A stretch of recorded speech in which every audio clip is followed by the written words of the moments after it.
Toad the brake van was feeling sad.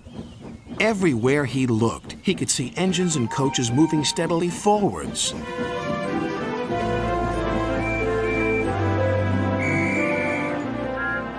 They all looked confident and cheerful.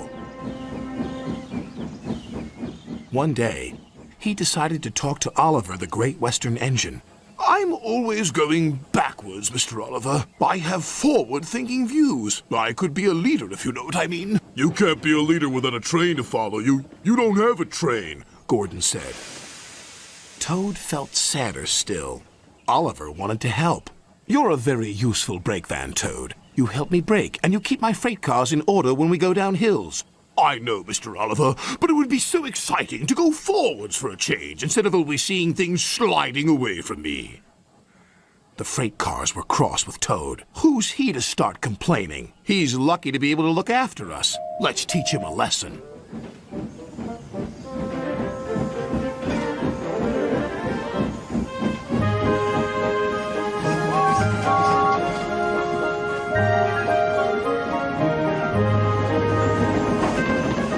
The freight cars decided to carry out their plan when they reached Gordon's Hill. When they were nearly at the top, they played their tricks.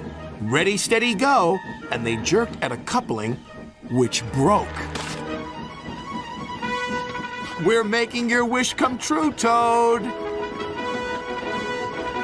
Follow the leader, yelled the freight cars.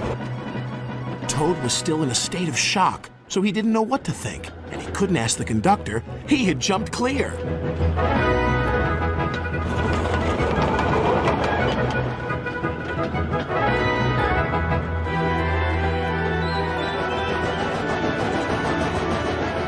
Faster, faster, as fast as you want, screamed the freight cars.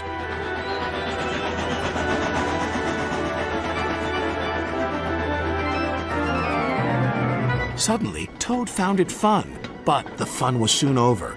A crossing lay ahead and the gates were closed. Toad couldn't stop. Worse still, Toad now realized he was on the wrong track. There ahead was Gordon. The signalman changed the points just in time.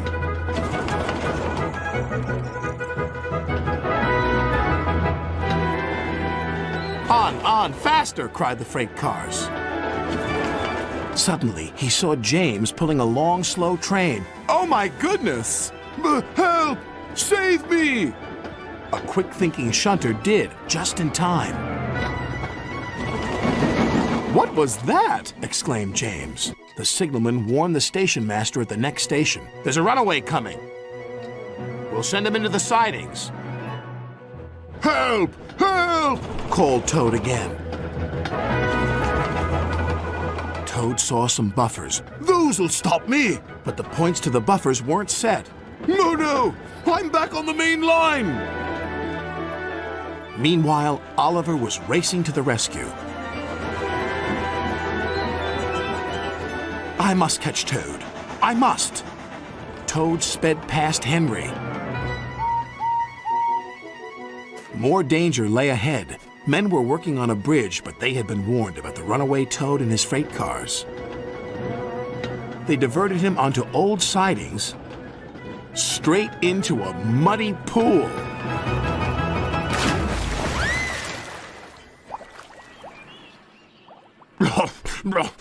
Stopped at last.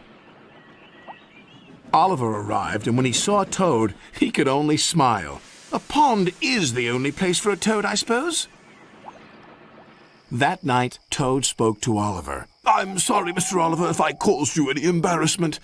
That's all right, Toad. So what do you think of going forwards? It was fun, decided Toad, but from now on I'll be happy to look forward to the future, busy going backwards, so to speak.